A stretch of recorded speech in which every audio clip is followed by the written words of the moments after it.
오늘 날씨가 많이 춥죠? 예, 아주 바람이 아주 매섭습니다. 아까 해가 떠 있는 낮에도 정당에 왔다 갔다 하는데 추워가지고 모자를 안 쓰면 옷깃을 여미지 않으면 걸어서 왔다 갔다 하기에 바로 앞에 거리인데도 힘들더라고요. 그동안 올겨울에는 날씨가 따뜻했죠. 그래도 예, 한 주 정도 1월 달에 한 주 빼고는 따뜻했는데 또 이제 2월 지나면서 2월이 돼서 또 한 주 정도는 춥지 않을까 생각을 합니다. 이번 겨울에는 그래서 제가 그런 얘기를 참 많이 했어요. 그 따뜻한 날이 계속 되니까 하느님께서 선물을 주셨다고. 이 따뜻한 날, 이 겨울에 이렇게 따뜻한 날씨 준 거는 참 하루하루 준 것을 선물로 여기면서 살았던 것 같습니다. 그런데 이제 어김없이 그래도 12월, 1월 잘 참아줬는데 2월 달 돼서 좀 추운 것 같습니다. 갑자기 날씨 하니까 그 생각이 나서 오늘 신부님이 계셨습니다. 그분은 늘 감사합니다라는 말을 입에 늘 달고 다녔는데 그래서 강론도 늘 감사의 내용으로 했다고 합니다. 그리고 특히 강론 시작할 때 항상 날씨를 언급하면서 주님 이렇게 좋은 날씨를 주셔서 너무나 감사합니다 하고 늘 강론을 그렇게 했다고 합니다. 그런데 다행히도 그 지방은 늘 좋은 날씨가 이어지는 그런 좋은 곳이었기 때문에 신부님이 그런 말씀을 해도 뭐 다 받아들였다고 해요. 근데 신자들이 궁금해지기 시작했습니다. 좋은 날씨에 이렇게 좋은 날씨를 주셔서 감사합니다 라고 하시는데 날씨가 굳으면 신부님이 도대체 어떻게 이야기를 하실까 궁금했습니다. 그런데 어느 날 폭풍우가 몰려왔습니다. 그래서 날씨가 폭풍우가 밀려왔는데도 불구하고 신자들은 신부님이 도대체 어떻게 말씀을 하실까 궁금해서 성당에 미사를 다 몰려갔습니다. 과연 신부님께서는 오늘 같은 그런 악천후에도 이런 날씨를 주셔서 감사합니다라고 강론 때 시작을 그렇게 여실까? 드디어 미사가 시작되었고 신자들이 기다리던 강론 시간이 돌아왔습니다. 초롱초롱한 눈망울을 간직한 채 신자들은 신부님의 시작 감사 기도를 들을 준비를 하고 있었습니다. 신부님께서는 이렇게 이야기했습니다. 하느님 감사합니다. 오늘 같은 날씨를 매일같이 주지 않으심에 감사합니다. 맞아요. 감사할 걸 찾으면 못 찾지 않을까 싶습니다. 사실 올겨울은 어떻게 보면 춥지 않게 지나가는 편이지 않나 싶습니다. 작년에 비해서는 더더욱 그렇고 이제 2월 겨울 물론 2월, 3월 아직 남아 있지만 그래도 작년에 비해서는 참 감사한 날씨인 것 같아요.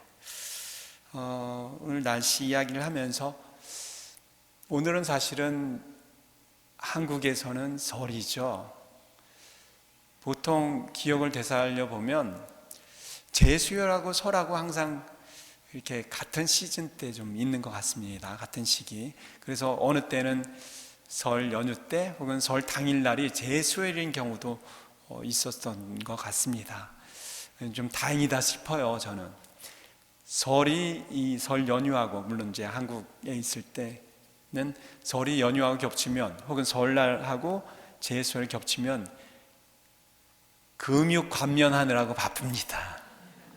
그런데 여기서는 설을 보내지 않고 또 오늘은 겹치지 않아서 다행이라는 생각이 드는데 그런 생각을 했어요. 설이 새해 새로운 해의 시작이지만 어떻게 보면 제수요일도 신앙인들에게 있어서는 새로운 삶을 시작하는 날인데 그런 부분에서는 굉장히 일맥상통하는 부분이 있지 않나. 설과 이 사순시기를 시작하는 제수요일이 같은 시기에 있는 것도 무슨 의미가 있지 않나라는 생각을 해봅니다. 보통 이 사순 시기는 은총의 시기라고 우리가 말들을 합니다.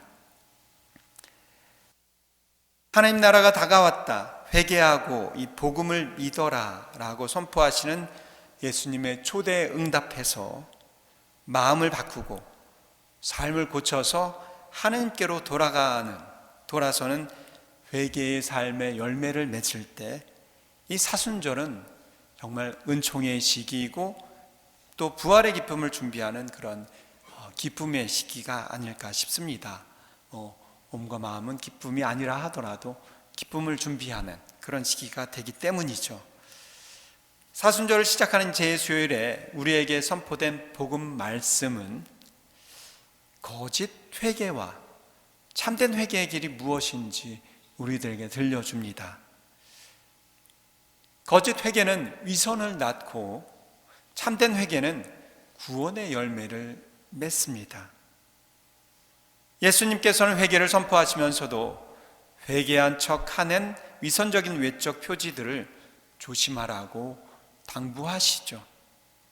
어제 복음에도 그런 복음 내용이었는데 오늘 내용 또한 그런 내용입니다. 스스로 나팔을 불어서 자신의 선행을 남에게 드러내 보이는 일, 남에게 보이려고 기도하는 척하는 일, 단식하고 있다는 표를 내려고 일부러 침통한 행색을 하는 일 따위가 참된 회개가 아니라 회개한 척하는 위선일 뿐이고, 그러한 위선자는 자신과 남을 속이고 또 결국에는 하느님마저도 속이려 드는 눈먼 사람들이라고 오늘 복음에서는 꾸짖고 있습니다. 책은담에 이런 이야기가 나오죠. 책은담에 악한 일을 하면서도 남이 알까 두려워하면 그 악 속에 오히려 선의 길이 있고, 착한 일을 하면서도 남이 알아주기를 성급히 바라면 그 선 속에 악의 뿌리가 있다라는 가르침이 있습니다.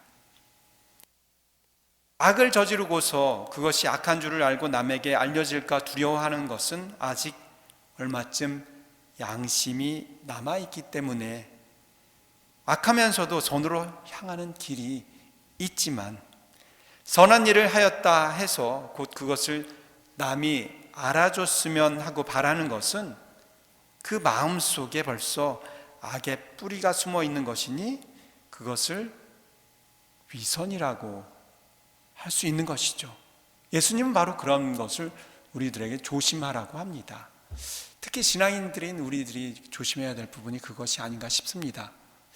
악한 일을 행하기 때문에 겉으로 볼 때는 그 사람이 악인으로 보일 수 있지만 그 마음에 그것이 나쁜 일인지 알고 또 회개할 마음을 가지고 있고 그것이 드러나기를 두려워한다면 겉에서 볼 때는 악인이지만 그 사람 안에는 그래도 선한 뿌리가 있는 것이죠.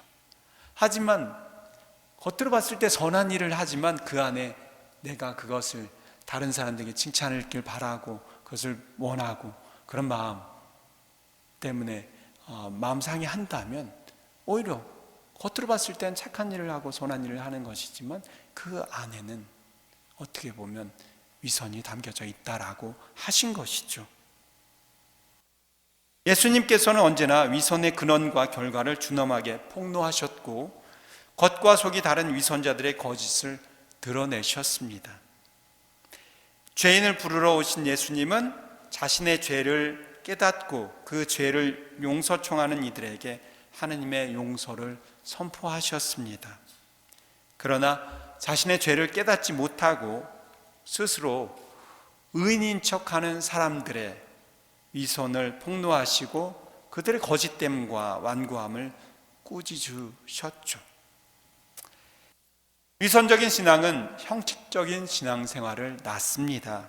그래서 신앙을 체면 때문에 유지하거나 하느님의 사랑을 자신의 탐욕과 방종을 위해서 이용하기도 합니다.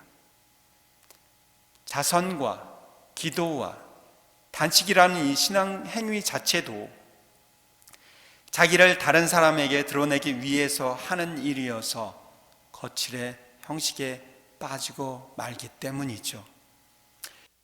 위선적인 신앙생활은 하느님을 위하는 듯 하지만 실제로는 자기 자신을 위하여 살고 있는 거나 마찬가지입니다.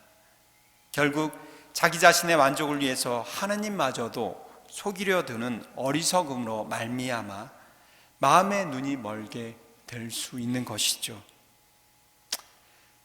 우리 주위에는 왼손이 하는 일을 오른손이 모르게 하는 천사들과 같은 사람도 많이 있습니다. 어려운 가운데에서도 이웃을 위해 남몰래 가진 것을 나누는 사람들은 드러나지 않아도 세상에 맛을 내는 소금과 같은 사람들이 될 수 있습니다. 내 기도를 필요로 하는 이들을 잊지 않고 마음속 깊은 사랑으로부터 우러나오는 기도를 정성을 다해 바치는 사람들은 이미 그것을 드러내지 않아도 하느님 사랑 안에 있는 것이죠. 혼탁한 세상 속에서도 온 마음으로 하느님께 나가기 위해서 스스로 절제하고 희생하며 헛된 욕망을 다스릴 줄 아는 사람은 이미 다른 사람이 그걸 모른다 하더라도 거룩한 향기를 품은 사람들일 것입니다. 사순절은 부활을 향해 가는 여정입니다. 부활의 기쁨을 믿는 사람만이 사순절 동안 참된 회개의 길을 걸어갈 수 있는 것이죠.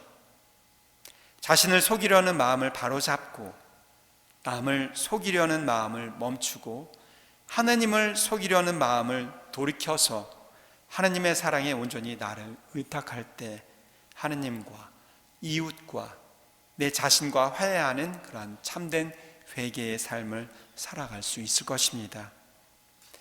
그동안의 잘못된 삶에서 돌아서서 기도와 단식과 자선이 주는 그러한 참된 기쁨의 삶 안에서 우리가 그동안 기도하면서 단식하면서 자선하면서 나눔을 실천하면서 힘들고 어렵다고 생각해서 하지 않거나 혹은 그 안에서 기쁨보다는 다른 일반 세상에서의 쾌락 안에서 기쁨을 찾아왔다면 이 사순 시기에서는 정말 기도와 단식과 자선이라는 세상 사람들이 그 안에서 기쁨을 찾지 못해도 우리들은 그 안에서 참된 기쁨을 찾으려고 노력하는 그런 사순 시기가 되었으면 좋겠습니다.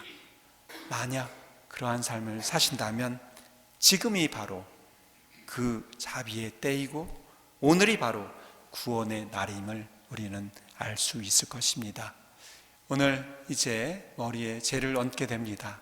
머리에 죄를 얹으면서 그러한 다짐들을 하시면 좋겠습니다. 머리에 얹는 죄가 언젠가는 우리가 돌아가야 할 그런 모습이란 것을 깨닫는 순간 우리는 겸손하게 그런 삶 안에서 기쁨을 찾으면서 살아갈 수 있을 것입니다. 아멘.